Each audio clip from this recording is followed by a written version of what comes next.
그 시험을 보려고 고시원에 들어갔어요. 그 고시원은 사찰에 있는 고시원이었어요. 경치가 너무 좋습니다. 나가야겠더라고요. 절에서 너무 오래 살아서 합격은 못하고요. 저희 어머님은 제가 공부 열심히 하는 줄 알고 달달이 용돈 보내주고 계셨고, 그때 당시 정말 죄송하죠. 지금 돌이켜보면요, 해 뜨면 출근, 해 지면 퇴근, 뭐 토요일이 어디 있습니까? 물 줘야 되잖아요, 화해는. 그래서 정말 힘들었습니다. 저 이때 조금 몸에 인이 배긴다 하죠. 한 100일 지나니까 인이 좀 배기더라고요. 땡볕에서 좀 견디는 그 깡도 생기고 좀 무거운 것도 이제 좀 들고요. 하룻밤 자고 나면 뭐 200 팔려 있고, 다음날 되니까 뭐 500 팔려 있고. 저는 이걸 중단하려고 했어요.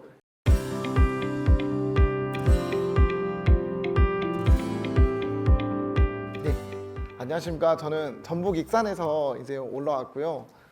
네, 먼저 저희 회사를 소개하겠습니다. 저희는 전북 익산에 위치해 있고요. 저희는 그 익산에 보면 농식품부가 식품산업클러스터진흥원이라고 식품 단지를 조성해 놨습니다. 거기에서 저희는 아무래도 초기 비용을 좀 투자를 좀 아끼기 위해서 공장을 임차를 했습니다. 그래서 빌려서 지금 사업을 시작을 했고요. 18년도 7월 달에 이제 그 농업법인으로 설립이 되었습니다. 저희는 현재 저 포함해서 저희 7명이서 저희 회사를 현재 꾸려나가고 있습니다. 창업한 이후에는 뭐 수출이라든가 뭐 미국, 프랑스 수출, 면세점 입점, 그리고 지금은 뭐 벤처기업 인증, 6차 인증, 해썹 인증 등 인증 사업 이외에 라이브 커머스 쪽으로도 사업 영역을 계속 넓혀가고 있습니다. 네, 제 소개를 좀 더 하면요. 저는 좀 늦은 나이에 대학을 다시 갔습니다. 한국농수산대학이라고 농업을 전문으로 하는 학교가 있는데요. 거기 특용작물학과를 제가 18년도에 졸업을 하자마자 바로 창업을 한 것 같아요. 그리고 지금은 좀 더 공부를 하기 위해서 식품 쪽으로 더 공부를 하고 있고요. 그 이외에는 좀 공모전을 참 많이 했었습니다. 공모전을. 농사도 짓습니다. 저희는 많이는 못 지어요. 처음에는 좀 욕심껏 많이 지어봤는데 이게 농사 지으랴 뭐 가공하랴 마케팅하랴 이 쉽지가 않더라고요. 해보니까요. 그래서 저희는 실경장 면적 한 1,500평 정도 됩니다. 나머지는 이 전라북도 지역에서 저희가 계약 재배를 통해서 수매해서 현재 가공을 하고 있고요. 이 작두콩은 1년 중에 경작 일수가 다른 농업에 비해서 좀 낮은 편입니다. 평균적으로 한 1년 경장 일수가 20일 정도 나와요. 작두콩은요. 그래서 저희 팀원들이랑 다 같이 우르르 가서 심고 수확하고, 그렇게 지금 다 같이 좀 농업을 현재 같이 하고 있습니다. 뭐 밭도 당연히 임차죠. 저희가 뭐 창업한 지 이제 6년 차인데요. 저희 소유가 아직은 없는 것 같아요. 그래서 저는 임차로 시작한 게 저는 참 좋더라 해보니까요. 그래서 밭도 임차를 해서 현재 사용을 하고 있습니다. 저희가 하고 있는 지금 융복과 산업을 하고 있는 주력 제품에 대해서 잠깐 소개해드리겠습니다. 저희가 커피들을 많이 드실 거예요. 그런데 커피 시장이 정말 큽니다. 근데 이렇게 큰 커피 시장만큼이나 보면 커피가 이제는 뭐 식품이 아니라 거의 문화로 자리를 잡았고, 이렇게 큰 시장만큼이나요. 이렇게 큰 시장 속에 보면요, 경쟁자가 너무나 많습니다. 경쟁자가 이 커피 시장 속에는요. 그래서 저희는요, 이렇게 큰 커피 시장이고 이 경쟁자가 너무 많은 시장이 아니라 커피 시장이면서 경쟁자가 없는 시장을 한번 도전을 해보자. 그게 무카페인 커피 시장이었어요. 카페인이 전혀 들어있지 않은 시장을 한번 해보자. 그게 목표였습니다. 그래서 커피를 못 드시는 임산부분들을 우리는 주력 타겟으로 잡고 제품을 만들자 했는데요. 저희는 그러한 제품을 작두콩이라는 콩을 이용해서 제품을 만듭니다. 단순합니다. 공정은 작두콩을 로스팅, 분쇄해서 만든 커피 대용차예요. 제가 학교 다닐 때 그 본초비오라는 책이 있는데요. 제가 전공이 특용작물이다 보니까 거기에서 이제 이 아이템을 착안을 했었어요. 수업 시간에 이 본초비오 책에 보면 작두콩을 태워서 먹으면 좋다라는 표현이 계속 반복이 됩니다. 그래서 이것을 기숙사에서 태웠던 게 지금의 작두콩 커피로 아이디어가 돼서 사업화가 되었습니다. 네, 뭐 이러한 제형들로 뭐 드립, 액상, 캡슐 이런 커피가 재현할 수 있는 이런 소비자 기호에 맞춘 그런 제형들로 나오고 있고요. 이거는 기능적인 부분인데 저희 회사는 창업한 이후에 가장 중점을 뒀던 게요, 여러 가지가 있었겠지만 그 중에서 가장 신경을 썼던 부분이 기능성이었습니다. 저희 작두콩은 기능성 식품은 아니에요. 그런데 여기 계신 분들도 아무래도 농업을 하시다 보면 저희가 박람회 갈 일이 많잖아요. 강남에 가면 이 작두콩에 대해서 많이 물어보세요. 작두콩이 어디 좋아요? 물어보면요, 할 말이 없습니다. 저희가. 그래서 창업한 이후에는요, 실제로 이 작두콩이 비염이 얼마나 역할을 하는지, 항산화 성분이 얼마나 높은지에 대해서 연구를 계속 했었습니다. 실제로도 뭐 동물 실험을 해보니까 67% 정도 알레르기 비염이 감소가 되더라고요. 그래서 이러한 자료를 바탕으로 뭐 논문이라던가 특허라던가 그런 것들을 계속 만들어내면서 저희 그린로드만의 경쟁력을 계속 지금 맞춰 나가고 있는 상황입니다. 제가 저희 소개는 이렇게 간단히 좀 하고 저희 창업 스토리에 대해서 좀 말씀드리겠습니다. 저는 그 고시원에서 생활을 참 오래 했습니다. 군대 제대하고 학교를 중퇴했고요. 그 경찰 간부란 시험이 있었어요. 그 시험을 보려고 고시원에 들어갔어요. 그 고시원은 사찰에 있는 고시원이었어요. 산꼭대기 사찰에 있는 고시원이었어요. 그래서 처음엔 들어가서 정말 한 6개월은 열심히 한 것 같습니다. 공부를. 근데 시간이 조금 지나니까요.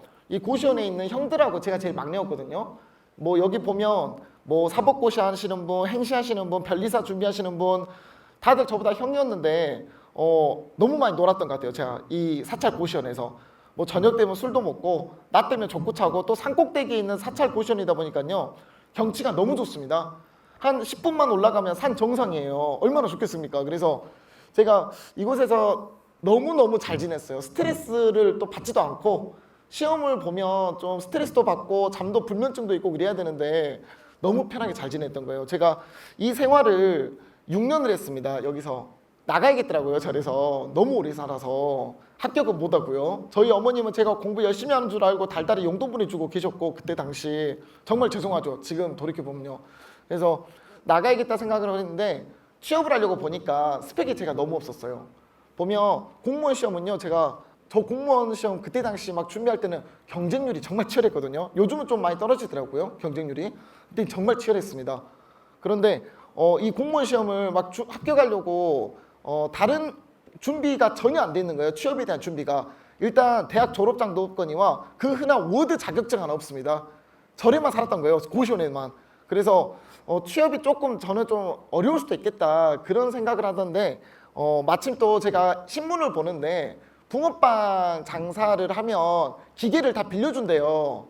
그래서 이게 무자본 창업이더라고요. 기계도 빌려주고 팥도 대주고 밀가루도 대주고 제가 팔린 만큼 일정 부분만 주면 된답니다. 그래서 저 혼자 하기 조금 창피해서요. 제가 그때 당시 저랑 같이 공부하던 친구가 있어요. 이 친구를 제가 꼬셨어요. 같이 우리 그 밑에 내려가서 붕어빵을 하자고. 그래서 생각지도 못하게 붕어빵 창업을 한번 해봤습니다. 이때 제가 붕어빵을 할 때요. 저희가 이 자료가 그 붕어빵을 했던 지역의 지역 신문지에서 저희를 일면에다가 내줬던 사진입니다. 이게 정말 잘 팔았거든요. 저희가 붕어빵을. 붕어빵을 해보니까 가장 맛있게 먹는 법이요. 일단 바삭하게 먹는 게 제일 맛있어요. 붕어빵은요. 근데 계산을 해보면 한겨울에 소비자가 저한테 붕어빵을 사다가 15분 이내에 먹어야 바삭합니다. 안 그러면 눅눅해져요. 그래서 저는 이 친구랑요. 우리가 붕어빵을 배달을 하자. 15분 이내 거리는. 그래서 중고로 오토바이를 한 대 저렴한 거 택트를 하나 사서 전봇대에다 붙였죠. 붕어빵 배달. 그때는 뭐 배달 이런 배달앱 이런 게 전혀 없으니까요. 그때 당시만 해도 배달이라고 하면 뭐 짜장면, 족발 정말 이 정도밖에 없었어요. 그래서 붕어빵 배달 한번 시작을 했었고 정말 불티나게 팔렸습니다. 붕어빵이요. 정신없이 구웠어요. 저는 구웠고 이 친구는 배달을 다녔고. 그래서 생각보다 붕어빵이 웬만한 사업보다 낫습니다. 정말 근데 수입이 괜찮아요. 그래서 이때 돈을 제가 처음 벌어봤어요. 이때 군대 제대하고 뭐 제가 아르바이트를 해본 경험도 없었거니와 이때 처음 돈을 벌어봤고요. 이때 처음 돈독이 올랐습니다. 돈을 더 벌고 싶더라고요. 이때. 근데 제가 봄이 되니까 이제 뭐 붕어빵을 할 수가 없죠. 봄 되면. 그때 마침 저희 붕어빵 고객님 중에 한 분이 이제 저희에게 제안을 하신 게 요새는 젊은 사람들이 농사 지어서 좀만 열심히 하면 더 잘 된다 이런 말씀 많이 하시더라고요. 그래서 한번 지어보라고 뭐든지. 그래서 농업을 한번 제안을 받았어요. 그래서 제가 제일 처음 지은 농사가 땅을 300평 임차를 해서 돼지 감자 아십니까? 돼지 감자. 그런 농사가 제일 쉽대요. 돼지 감자는 아무나 지을 수 있대요. 비료도 안 줘도 되고 멀칭도 안 해도 되고. 근데 대신에 이제 밭주인한테는 죄송하죠. 돼지 감자는. 계속 올라와 버리잖아요. 제가 걷어내도. 그래서 돼지 감자 농사로 제가 한번 처음 도전을 하게 되었고요. 재밌더라고요. 농사가 저는. 아마 일이 힘들었다면 제가 재미를 못 느꼈을 거예요. 근데 돼지 감자는 일이 없거든요. 심고 나면 끝이에요. 그래서 저는 평상을 하나 짜서 뭐 라면도 끓여 먹고 뭐 커피도 마시고 제가 원래 전라도 광주 사람인데요. 제 주변에 농업을 제 주변 친척이라든가 아니면 제 주변 환경 자체가 농업에 대해서 제가 노출돼 있는 공간이 전혀 없었어요. 그런데 처음 경험을 해본 거예요. 농촌 라이프를 그때 당시. 그래서 참 농업이 재밌었습니다. 그때 이때 제가 마음을 먹은 게요. 어차피 제 머리로는 합격은 못 하겠고 제가 공부하는 걸 그렇게 안 좋아하거든요. 합격은 못 하겠고 차라리 전 농촌이 너무 맞았던 것 같아요. 성향 자체가. 그래서 농촌에서 살고 싶다라는 생각에 농사를 지어보자. 대신 전제 조건은요.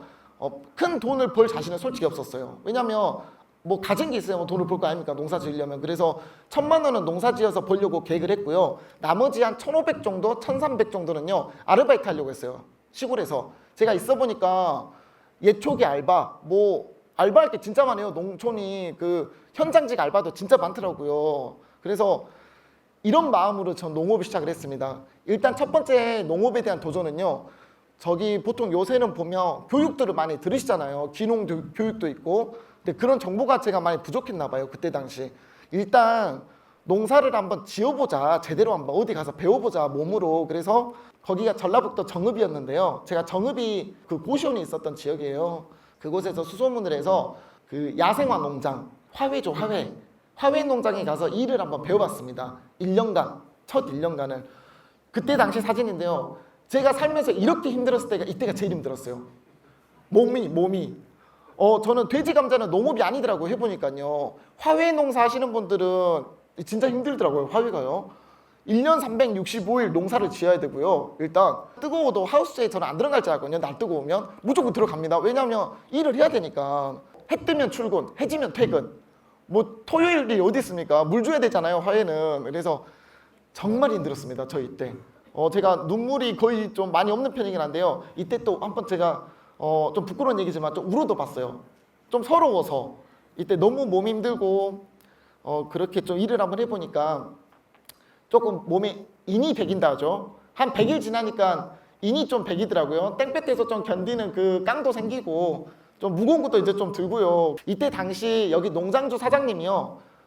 저한테 정말 혹독하게 하셨거든요. 정말 냉정하고 혹독하고 그리고 월급도 솔직히 많이 안 주셨어요. 이제 배우는 학생이니까 제가 얼마나 열심히 했겠어요. 그 사장님이요. 제가 말씀드렸다시피 정말 은인이세요. 저한테는요. 시간만 남으면 저를 데리고 견학을 막 시켜주셨습니다. 큰 농장들 있죠. 막 연동하우스 막 1,200평, 1,500평 문 열고 들어가면 일하시는 분들은 막 13명, 14명 외국인 분들. 근데 그분 사장님들하고 얘기를 나눠보면 다 전반적인 공통점이 이거였습니다. 빚밖에 없어요. 이 사장님들이 빚도 1억, 2억도 아닙니다. 보면 막 7억, 10억.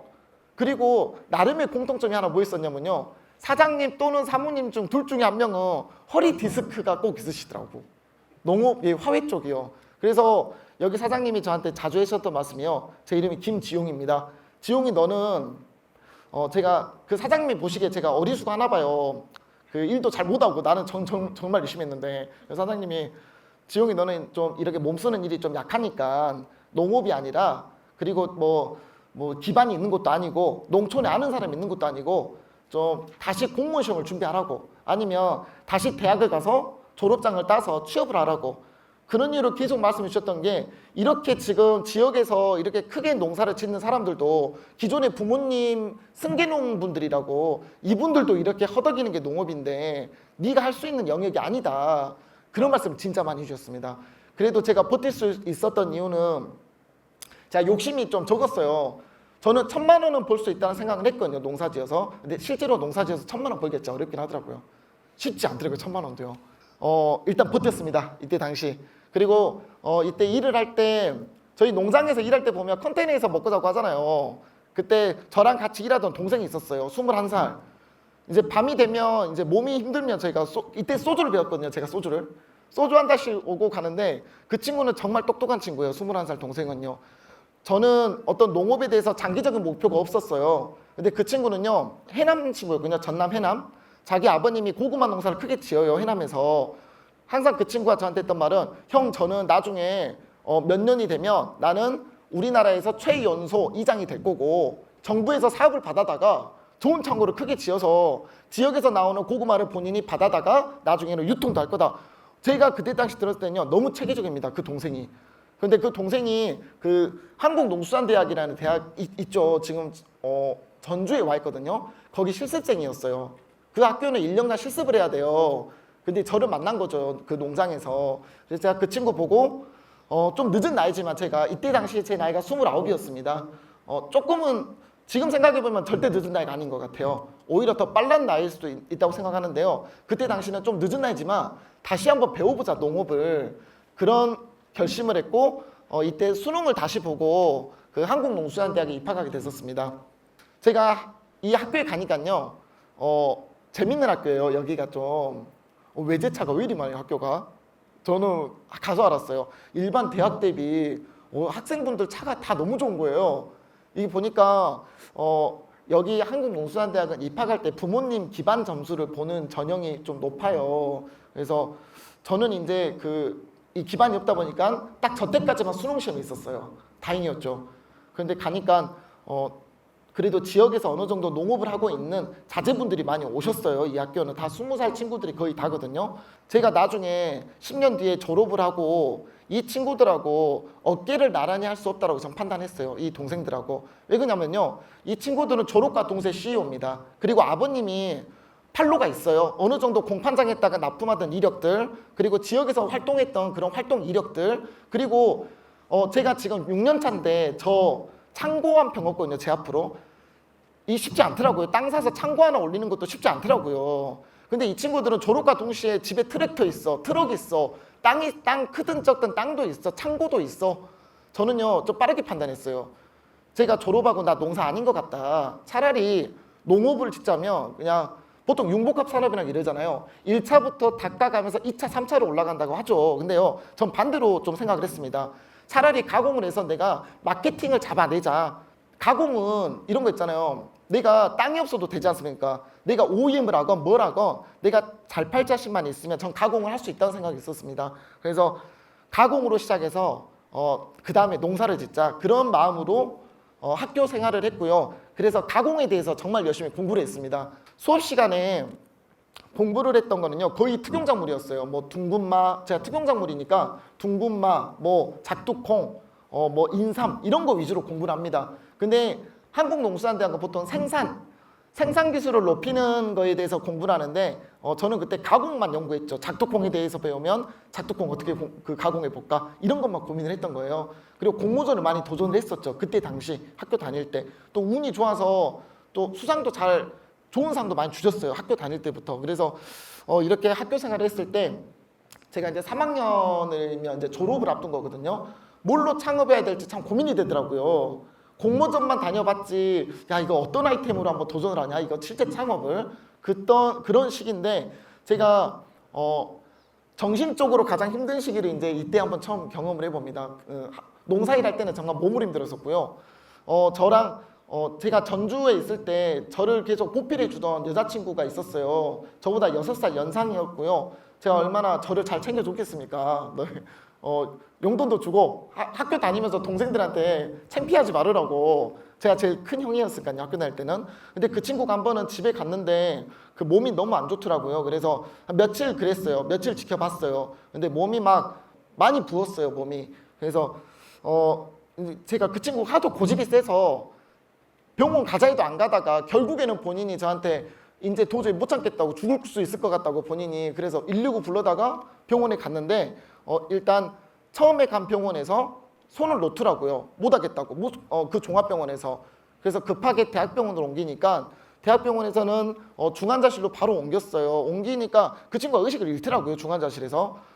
그 친구가 그때 당시 정말 위험했습니다. 의사 선생님들도 좀 살아나기 힘들다, 그리고 살아나더라도 뭐 간이식까지 해야 된다, 좀 그런 상황이었어요.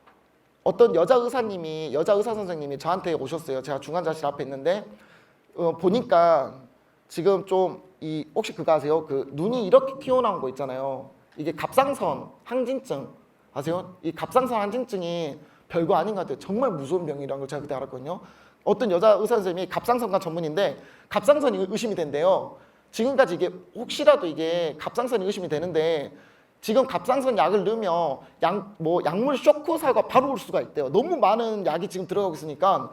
그래서 일단 방법이 없죠. 그 친구한테는. 그래서 그 약이 들어갔는데 정말 이게 기적적으로 갑상선 약이 딱 들어가니까요. 기적적으로 약발이 먹혀요. 약발이 뭐가 먹혔냐? 소변이 나오기 시작하더라고요.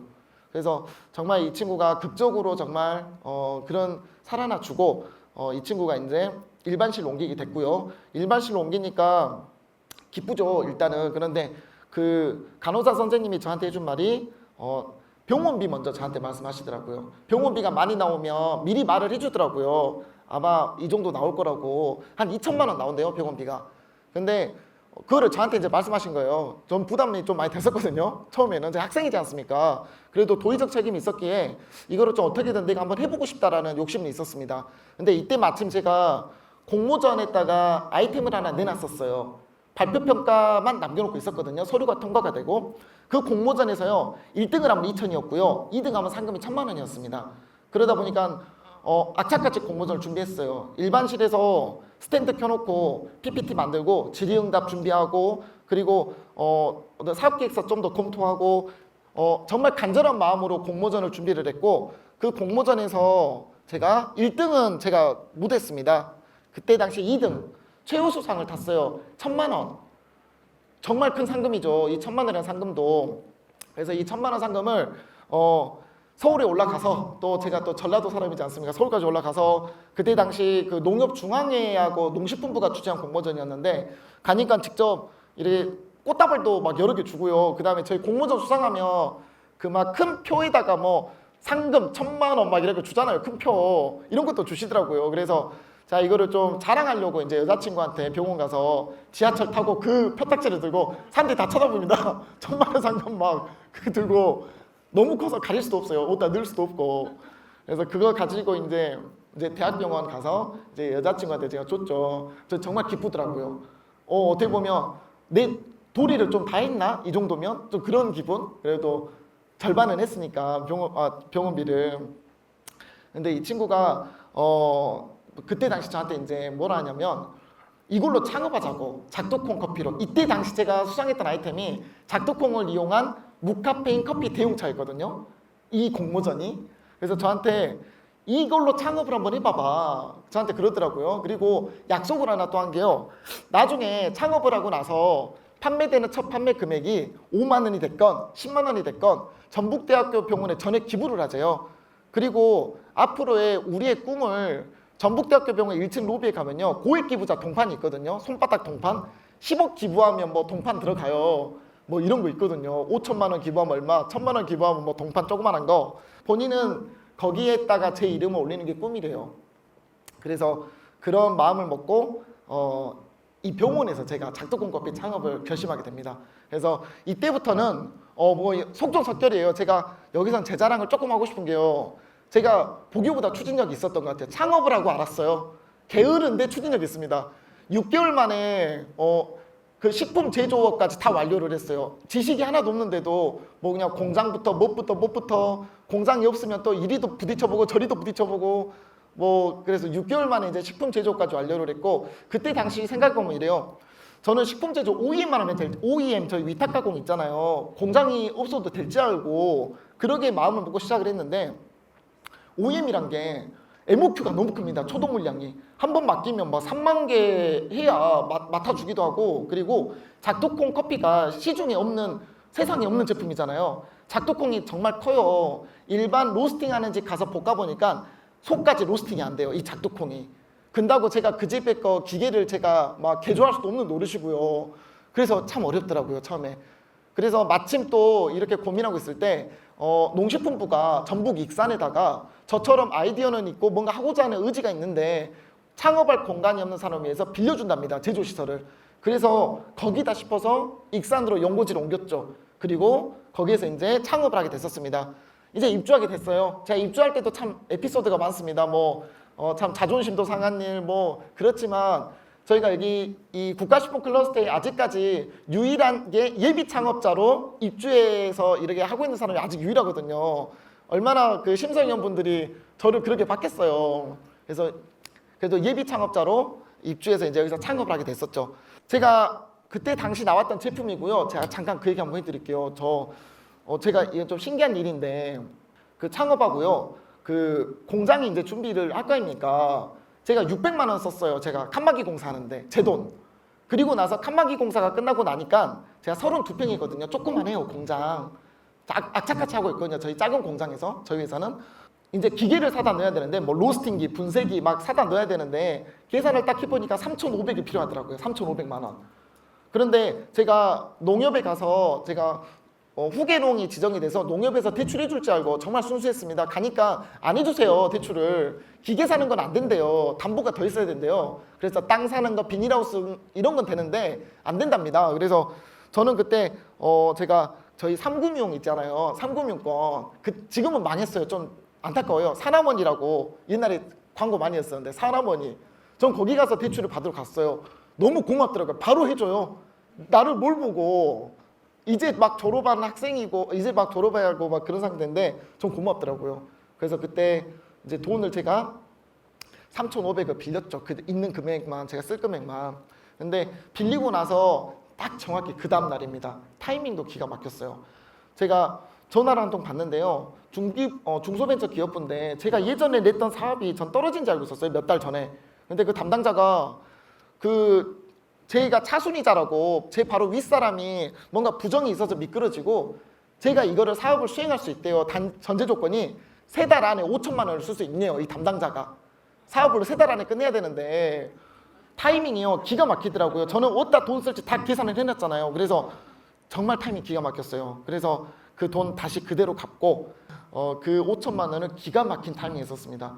그 돈으로 로스팅기, 분쇄기, 책상, 컴퓨터 심지어 돈이 남아요. 돈이 남으니까 제가 저희 그린로드의 첫 직원 제가 아는 후배한테 나 3달만 도와주라고 내가 3달은 월급 줄 수 있다고 그래서 그 친구가 오게 되고 아직까지 저희 회사에 있거든요. 그래서 나온 첫 제품이 바로 이 킹비인입니다. 지퍼백에다가 스티커 붙였고요. 지퍼백이 싸요. 기성 지퍼백이 스티커 디자인도 안 해도 되고 그래서 이런 제품을 출시를 했어요. 이때 당시 킹비 카페리노 이때 정말 정말 좋았습니다. 내 공장에서 공장은 조그만한데 그래도 제가 아이디어로만 갖고 있던 내 생각이 실제 제 앞에 눈에 있으니까 너무 신기하더라고요. 그래서 이때 참 감격이 참 컸었던 그 순간이 있었습니다. 제일 처음에. 근데 이때부터 이제는 모든 사업이 마찬가지죠. 이때부터 전쟁이 시작됐었던 것 같아요. 마케팅이 8알이거든요. 보면요. 제가 지금 생각해도 모든 융복합 산업, 뭐 체험도 마찬가지겠죠. 마케팅이 8알입니다. 마케팅만 할 줄 알면 저는 어떤 거든 다 할 수 있다고 봐요. 이때 저도 어디다 팔아야 될지 고민이 바로 시작이 됐었습니다. 팔 데가 솔직히 없었어요. 경험도 없거니와. 근다고 제가 이 작두콩 커피가 솔직히 커피는 아니에요. 그런데 커피보다 비싸요. 그리고 사람들이 지금은 작두콩에 대해서 아시는 분들이 계시지만 이때는 더더욱 모르십니다. 이 작두콩이 뭐야? 이런 콩이에요. 그러니까 팔 때도 마땅치 않은 거예요. 그래서 뭐 트럭에다가 뒤에다 제가 싣고 뭐 팔 수 있는 것도 아니고 과일처럼. 그래서 마땅히 어디다 팔지 모르고 있을 때 제가 농협 공모전에서 수상을 했죠. 그 농협 담당자분이 저한테 제안을 하시더라고요. 지금도 참 오늘 또 카톡을 해요. 그 농협 그 담당자분들하고 너무 고마우신 분들이거든요. 지용아, 너 어차피 팔 데 없으니까 그 크라우드 펀딩을 한번 연결을 해줄게. 거기다 팔아봐봐. 그래서 그때 당시 지금은 사라진 카카오 안에 크라우드 펀딩이 있었어요. 그때 당시. 그래서 거기에다가 제 제품을 한번 올리게 됐었고요. 솔직히 얼마 안 팔리지 않았습니다. 뭐 저희 같이 뭐 인지도가 아예 없고 아예 이런 차류 제품은 한 200~300만 원 진짜 많이 팔리면 그래서 그때 당시 카카오 그쪽 연결해준 담당자분도 이게 오픈이 되면 제 카드로 웬만하면 결제를 좀 했으면 좋겠다 그러더라고요. 왜 그래야 이걸 연결해준 농협 중앙의 담당자분한테 좀 그 면이 쓰지 않습니까? 근데 여기 창업 다 그 제품도 있으셔서 이 공감하실 거예요. 내가 처음 만든 내 제품을 내 카드로 결제할 수는 없거든요. 이건 자존심의 문제거든요. 내가 진짜 매출이 진짜 10만 원이나 나왔으면 나왔지 얼마 안 팔릴지 알고 좀 오픈을 했는데 진짜 많이 팔려졌어요. 너무 고마웠습니다. 일주일 만에 1,800이 팔려버린 거예요. 첫 판매가 전 너무 고맙더라고요. 근데 이때 고마운 거는 고마운 건데요. 제가 그때 여자친구하고 병원에서 했던 약속이 판매 금액 전액을 제가 첫 판매 금액 전액을 기부하려고 했잖아요. 이게 난감한 상황인 거예요. 저한테는 또 역으로는 하룻밤 자고 나면 뭐 200 팔려 있고 다음날 되니까 뭐 500 팔려 있고 저는 이걸 중단하려고 했어요. 이 중단 왜 그러냐면 판매 금액 전액이라는 거는 뭐 제 순이익이 아니라 내 인건비, 내 재료비, 내 포장재까지 다 들어가 있는 건 돈입니다. 근데 이거를 중단을 하려고 좀 그랬는데 제가 배포가 좀 작아요. 막상 큰 위기가 왔을 때는. 근데 제 여자친구가 더 땅이 있는 친구입니다. 이왕 그렇게 약속하고 시작한 거니까 200 더 자기가 200 더 낼 테니 2,000을 기부하랍니다. 그래서 생각지도 못하게 그 제 첫 기부가 네, 너무 큰 금액을 해버린 거예요. 첫 기부치고는. 네, 그래서 2,000을 기부하게 됐죠. 기부할 때는요 어떻게 했냐면요 2천만 원을 다 기부하자니 대학병원에 전 좀 억울했습니다. 왜냐면 참 사람이 간사해요. 뭐 내 병을 고쳐준 게 아닌데 내가 전북 때문에 2천까지 줄 이유가 있나. 1,000만 원만 하자. 그래서 나머지 1,000만 원은요 저는 제가 하고 싶은 데가 있었어요. 생각을 해보니까 제가 올해 나이가 이제 바뀐 나이로는 38입니다. 근데 제가 어렸을 때 저희 어머님이 너무 바쁘게 사셔서 영화를 못 보여주셨어요 저한테. 근데 저희 삼촌이 저를 데리고 영화를 어렸을 때 보여줬거든요. 그 기억이 아직도 있어요. 그때 당시 영화가 그 일본 영화인데 후레쉬맨이라고 있습니다. 아세요? 후레쉬맨이라고 있는데 저는 그 기억이 있어서요. 저는 저희 초록우산 어린이재단에 보면 부모님들이 많이 바쁘셔서 영화 못 보는 친구들이 있어요. 저희 차상위 계층 어린이들 있죠. 그래서 어린이재단에 전화를 해서 물어봤죠. 제가 몇 명 정도 있냐니까 1,600명을 직접 관리하는 어린이가 1,600명 있대요 전국에. 그래서 그 친구들한테 영화를 보여주고 싶다 1,000만 원으로. 그러니까 안 된대요 절대 이 1,000만 원 가격으로는. 왜냐면 전국에 버스가 대절이 돼야 되고요. 인솔교사 선생님이 2명씩 붙어야 되고요. 그리고 CGV가 저 같은 개인한테 열어줄 것이냐 영화관을. 그런 데서 안 된답니다 전화 통화상으로는. 근데 제 사연을 농협에서 이걸 알게 됐어요. 제가 이거를 1,000만 원으로 이런 기부를 하고 싶다는 제 뜻을. 그랬는데 농협에서 이걸 도와주셨어요. 농협에서 돈으로 도와준 게 아니라 CGV 본부장을 부르시더라고요 서울로. 그리고 지웅이 너도 올라와 위로. 그리고 서울 어린이재단 본부장 또 불러요. 그래갖고 대면을 시켜주더라고요. 그래서 그때 당시 농협에서 이 친구를 우리가 도와줘 보자. 우리가 그런 역할을 해주셨습니다. 그래서 그 1,000만 원으로 기부를 하게 됐죠 어린이재단에. 이때 제가 이 기부 얘기를 왜 이렇게 했냐면요. 해보니까 이게 터질지는 몰랐어요. 생각지도 못했어요 저는. 이 기부에 같이 동참했던 도와줬던 기관들이 뭐 일단 전북대병원, 농협, NH투자증권, 초록우산, CGV 이런 기관들이 같이 연계가 돼 있었잖아요. 기부가 딱 끝나고 나니까 막 보도자료, 인터넷 기사, 뭐 지역 신문지도 아니고 막 조선일보, 경향 뭐 메이저급들이 있죠. 다 뿌리시는 거예요 각 기관마다. 내용은 이랬습니다. 전라북도 익산에 있는 한 창업자가 작두권 커피를 개발했고 크라우드 펀딩에서 얼마 팔았고 이 판매 금액 전액을 기부를 했다. 얼마나 내용도 훈훈하게 잘 써주시더라고요. 기가 막히게 써주세요 내용도. 그러니까 이게 판매가 터져버리는 거예요. 그리고 그때 당시 막 방송국에서 막 연락이 오니까 작두권 커피를 취재하고 싶대요. 저는 너무 조로의 기회인 거죠 이런 것들이. 그래서 계속 홍보를 했었던 것 같아요. 뭐 더 나아가서는 CGV는 참 고마웠던 게 그때 당시 영화관 가면 영화 광고 틀어주잖아요. 제일 처음에 영화 시작할 때 전국 영화관에다가 저희 거를 사진으로 영상을 만드셨어요. 그분들이 저희 거 사진 가지고 전국 영화관 일주일간 광고를 해주셨어요. 참 이게요 2,000만 원을 기부했는데요. 저는 한 20억은 번 것 같아요. 20억을 안 벌었지만 그냥 느낌에 이 시작 자체를 참 운이 좋았죠. 그래서 이렇게 사업이 시작이 됐었습니다. 이때부터 막 이루어지니까 제품 디자인도 바꾸게 되고요. 스티커 붙이기 힘들잖아요. 막 많이 나가니까. 그래서 막 드립도 만들고 막 온라인으로 막 나갑니다. 참 신기했습니다. 참 신기했고요. 또 이렇게 한 창업하고 3개월 만에 또 어떤 일이 있냐면요. 청와대에서 전화가 왔어요. 저는 보이스피싱인 줄 알았습니다. 제 핸드폰으로. 청와대 비서실이래요. 창업한 지 3개월 차인데. 그래서 대통령님 앞에 와서 제 창업 사례를 발표할 수 있겠니? 어떻게 제 기사를 보셨나 봐요. 그래서 그때 청와대에 올라가서 발표도 하게 됐죠. 너무 영광스럽습니다. 그때는 어떤 생각이 드냐면요. 제가 붕어빵 때부터 이게 생각이 차차차차 가더라고요. 그 순간에는. 그래서 참 신기하고 참 고맙기도 하고 더 열심히 해야겠다 그런 생각이 참 많이 들었던 것 같아요. 그때. 그래서 이렇게 저는 창업 시작이 됐고 제가 운 좋은 얘기만 한 것 같아요. 야, 저 자식 운 좋네.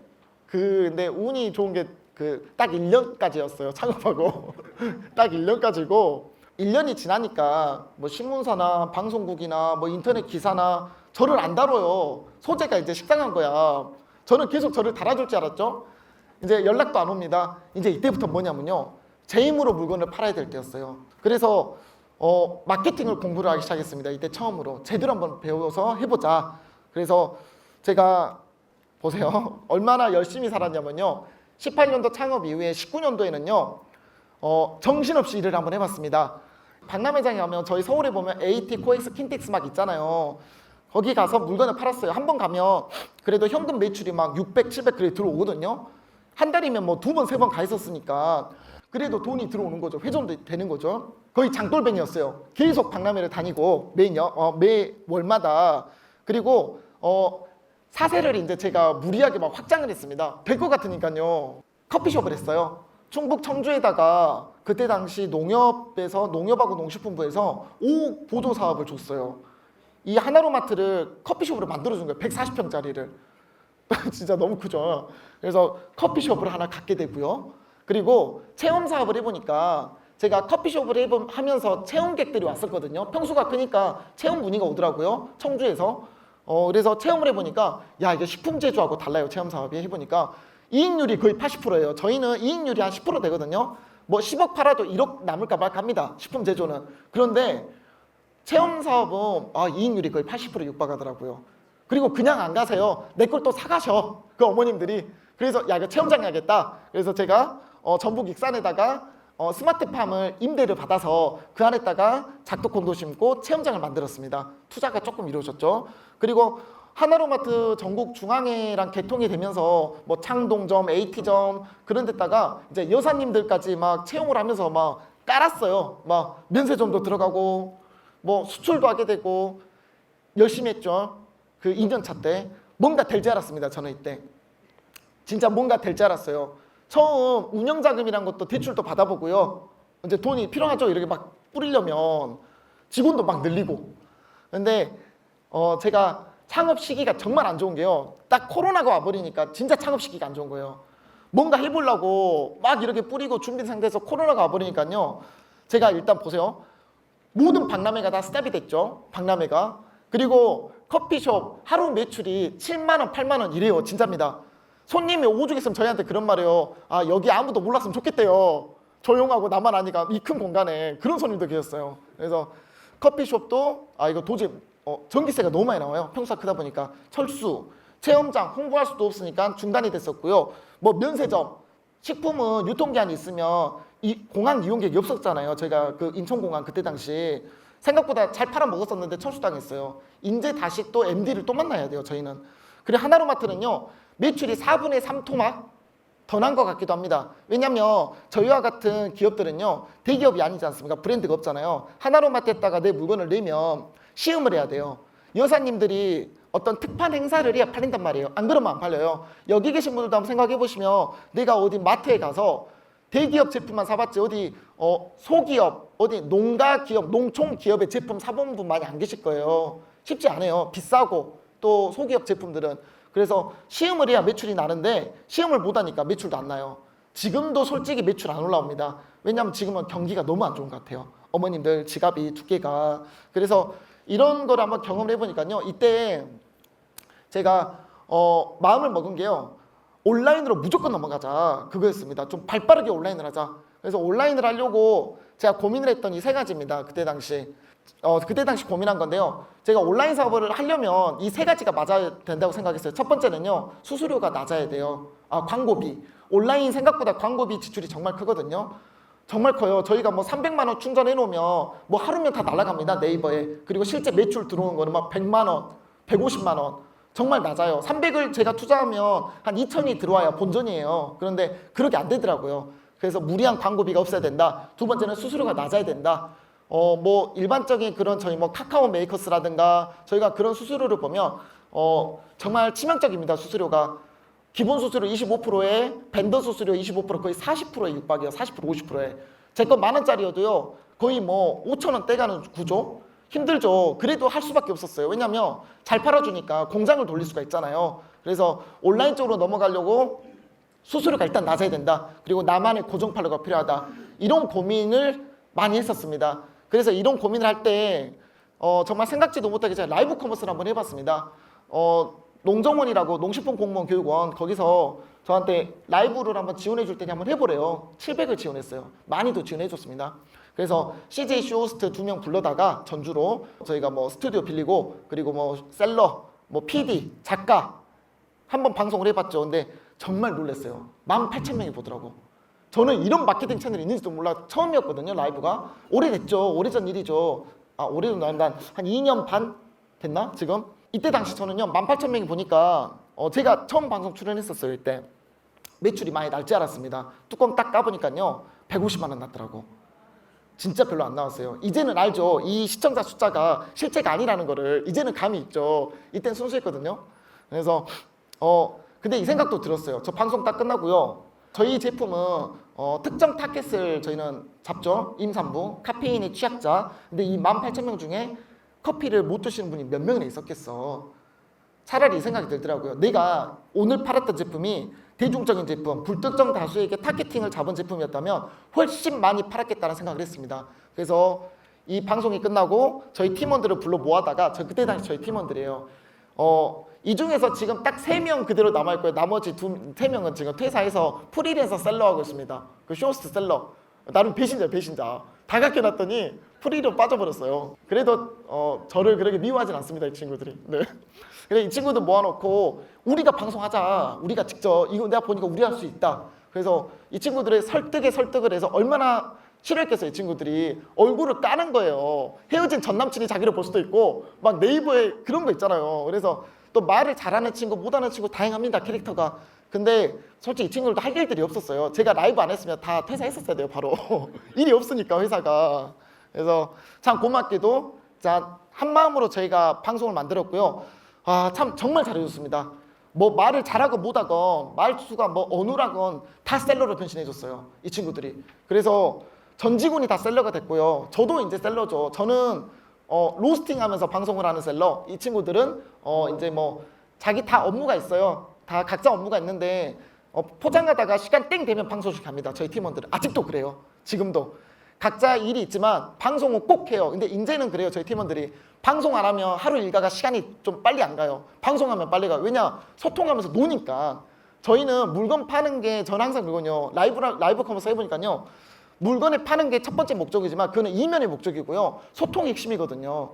셀러가 재밌어야 물건이 팔립니다. 이걸 하는 사람이 진심을 보여줘야 물건이 팔리는 구조예요. 홈쇼핑하고 완전 달라요. 해보니까요. 그래서 저희 팀원들은 잘 놀아요. 방송에서. 뭐 등산도 하면서 동네에 막 조깅하면서 작두콩차 한 잔 딱 마시고 뭐 그런 거 있잖아요. 나름 PPL 라이브 그런 것도 하고 참 이런 방송들 해오면서 다들 성장을 해갔죠. 저희 팀원들이 방송실도 만들게 되고 뭐 라이브도 정말 많이 했어요. 저희는 빨간 날도 제가 좀 악덕 사업자일 수도 있습니다. 대신에 주 5일은 확실히 지켰어요. 주 5일, 주 40시간을 확실히 지키면서 서로 돌아가면서 쉬면서 빨간 날을 계속 돌렸습니다. 이렇게 해보니까 매출이 그래도 안 죽더라고요. 열심히 하니까요. 3배 정도 올랐어요. 오히려 코로나 때 저희는요. 더 기회였던 것 같아요. 3배가 팍 뛰는 거예요. 식품 제조 매출이. 근데 더 좋은 기회가 온 게 저희에게 제안을 주는 게 농산물 좀 팔아달래요. 농협에서. 이 농협에서 저희한테 이 익산시 왕국면에 있는 저희한테 시골기업한테요. 라이브를 하도 많이 하니까 저희가 그래서 따로 사업자를 뺐죠. 제가 농산물 유통 좀 한번 해보자. 못할 거 없다. 그래서 유통도 한번 해보게 됐었습니다. 그래서 제가 라이브로 정말 많은 라이브를 저희 팀원들하고 하면서 많이 느꼈고 그리고 자신감도 얻게 됐어요. 그래서 참 항상 이때 보면요 재밌는 것 같아요. 항상 창업이라는 게 다들 더 잘 아시겠지만 계속 뭔가 저에게 변화를 요구하고요. 창업이라는 게요. 마치 마음에 그냥 굴곡하고 똑같더라고요. 뭐 당장 오늘 아무 일 없다가 내일 되면 갑자기 1,000만 원이 필요하고요. 갑자기 MD가 우리 걸 안 팔아준다기도 하고 계속 굴곡인 것 같습니다. 근데 이런 라이브 같이 이렇게 제가 어떻게 보면 이런 사업적인 위기를 제가 극복을 해 나가면서 저만의 이제 센스가 좀 생기는 것 같아요. 감이 생겨요. 이제는 어떤 위기가 와도요 조금 감이 이제 오더라고요. 이 정도 굴곡이면 내가 더 성장할 수 있다. 이제 그런 감이 오면서 이제는 좀 배짱이 좀 많이 생겼습니다. 지금은. 그래서 앞으로도 사업을 하면서 정말 많은 힘든 일이 있을 거라고 항상 예측은 하고 있고요. 그래서 거기에 맞춰서 제가 좀 에너지만 있고 좀 치고만 나갈 수 있는 그 에너지만 있다면 충분히 해나갈 수 있을 것 같아요. 뭐 그게 저희가 뭐 사업을 막 수백억을 벌든 그런 의미를 떠나서요. 제 마음적인 거를 얘기를 드리는 거죠. 마음적으로 제가 안 무너지기만 하면 전 되거든요. 그래서 이런 창업하면서 그런 마음은 이런 노하우들을 경험을 하였습니다. 이걸로 네, 제 얘기를 좀 마무리를 하고요. 혹시 궁금한 거 혹시 있으실까요? 저희는요. 솔직히 저희는 좀 아무 데서나 하거든요. 저는 저희 팀원들은 방송을 자유롭게 하는 편이에요. 그냥 핸드폰으로만 합니다. 장비가 어려운 장비가 들어와 버리면 오래 하지를 못해요. 자주 하지를 못해요.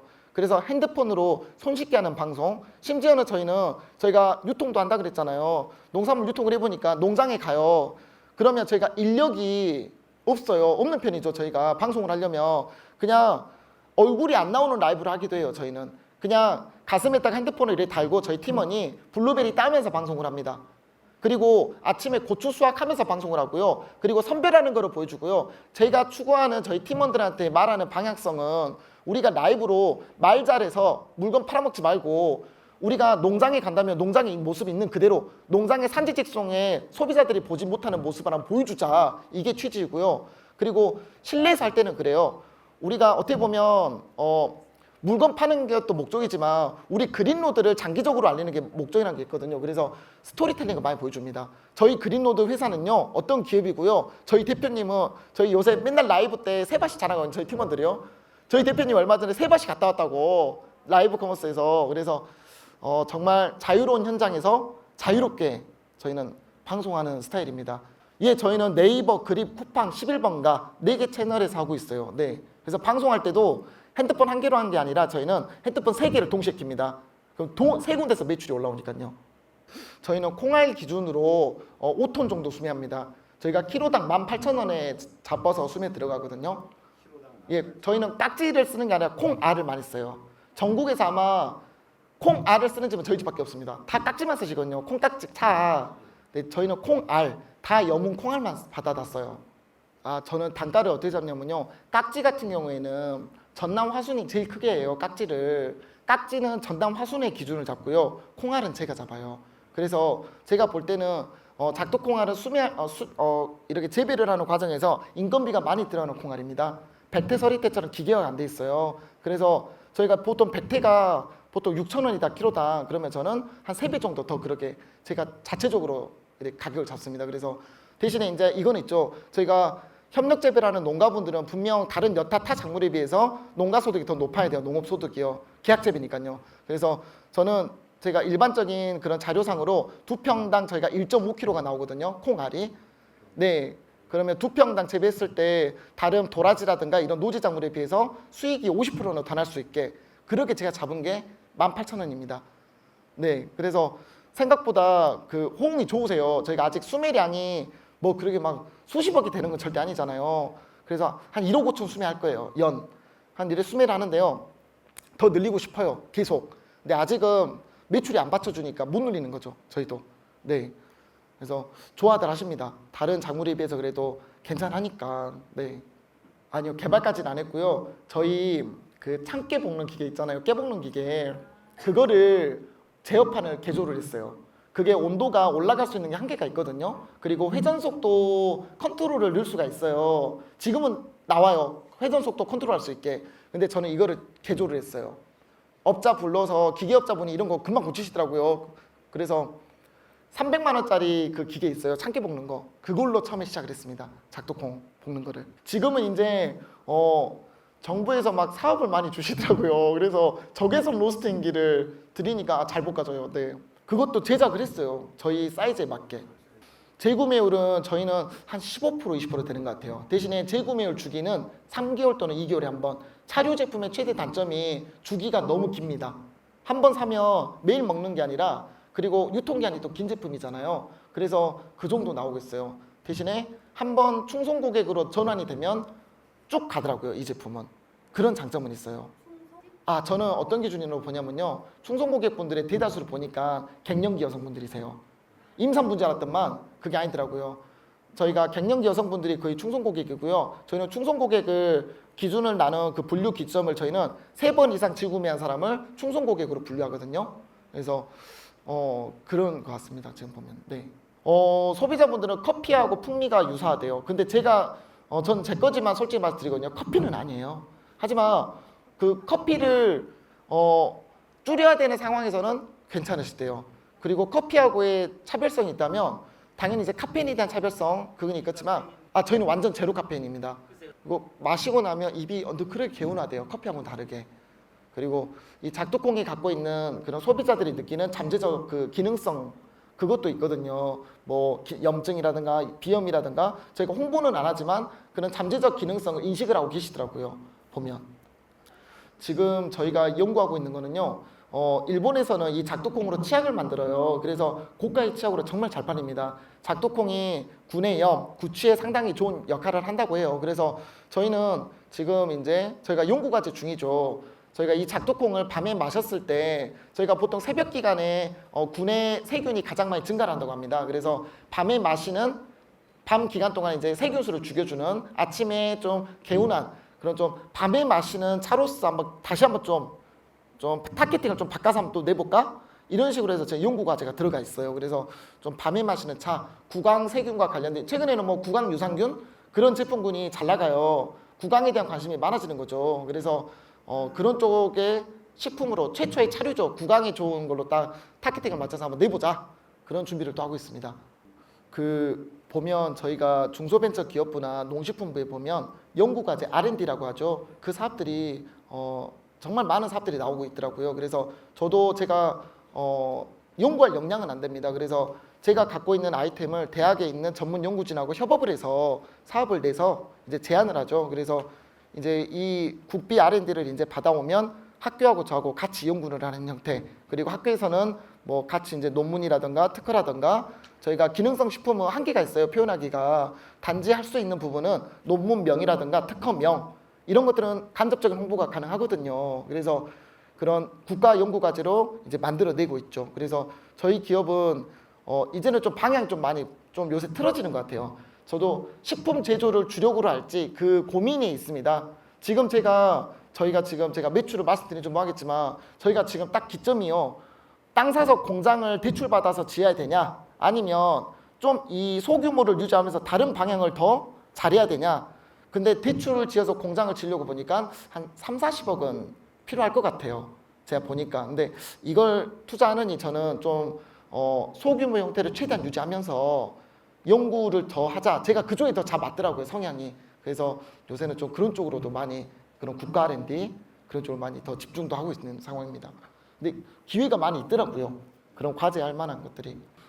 저는 솔직히 말씀드리면 저는 다들 창업자들 마찬가지죠. 돈 없으니까요. 저도 무자본 창업이죠. 근데 충분히 가능하더라고요. 해보니까요. 워낙 지원 사업들이 너무 많이 있는 거예요. 중소벤처기업부, 농식품부, 심지어는 각 지역마다 뭐 창조경제, 뭐 너무 많은 기관들에서 창업자들에게 해주는 그런 사업들이 너무 많았습니다. 그래서 그런 사업들을 방향성을 설정하는 게 중요했던 것 같아요. 저도 처음에 1년차 때는 욕심만 많아서 이 사업 저 사업 다 받은 거예요. 막상 받고 나니까 사업이 추진된 건 없고 돈은 사업비는 사업비대로 다 날아가 버리고 그래서 2년차 때는 제가 좀 요령이 생긴 게 내가 앞으로의 목표가 식품 제조고 이 제품을 개발할 거니까 그거하고 관련된 스텝 바이 스텝의 사업들 A단계 사업, B단계 사업, C단계 사업을 받아가고 있더라고요. 그렇게 되면 내 자본이 없더라도 충분히 제품 개발이라든가 마케팅비라든가 충분히 해낼 수 있더라. 그리고 최근에는 저희가 뭐 인건비 부분이 가장 크잖아요. 기업들은. 그런데 인건비 부분도 많은 지원들이 있습니다. 뭐 벤처기업에게 주는 인건비, 뭐 융복합 산업기업에게 주는 인건비 사업 그런 사업들을 통해서 저희의 경영비를 최대한 절감을 하면서 그렇게 사업을 하고 있습니다. 그래서 어떻게 보면 지금은 저희가 창업, 융복합 산업 창업하기 너무 좋은 시기인 것 같아요. 지금은 내가 그거에 대한 의지만 있다면 나이를 다 떠나서요. 지금은 뭐 저희가 뭐 중기부도 마찬가지고 나이 제한을 그렇게 안 두잖아요. 근데 오히려 농식품부가 나이 제한을 많이 두죠. 만 39세 미만. 그런데 오히려 중기부는 나이 제한이 없이 아이템만 있다면 도전할 수 있는 그런 것들이 많이 있고 분야도 농촌 융복합 분야를 다 포함하지 않습니까? 중소벤처기업부는 자금도 크고요. 이래 융자가 아니라 다 지원이죠. 그래서 충분히 의지만 있다면 할 수 있지 않나 요즘은. 네, 단계가 있는 것 같아요. 제일 처음에 창업할 때는 중소벤처기업부고요. 그 다음은 지금은 농식품부입니다. 보니까 중소벤처기업부는 초반에 기반이 없어도 지원을 많이 해줘요, 사업들이. 근데 농식품부는 어느 정도 매출, 그 다음에 뭐 법인의 형태인지 그런 구조적인 하드웨어를 보다 보니까 지금은 이제는 농식품부에서 많은 도움을 받고 있는 형태입니다. 그렇지만 이런 지원 사업을 같이 움직이는 거는 어떻게 보면 너무 중요한 일 같아요. 제가 볼 때는 저희가 요새 이렇게 무한 경쟁 시대에서 그냥 내 자본으로 창업하는 거 이건 너무 위험도가 높다 보고요. 최대한 정부의 지원 사업하고 좀 호흡을 맞춰가면서 내 마케팅을 같이 역량을 키워가면서 그게 지금 필요하지 않나. 네, 그래서 단계별로 도움을 많이 받았던 것 같습니다. 처음에는 중소벤처기업부였습니다. 오늘 들어주셔서 감사합니다. 네, 네.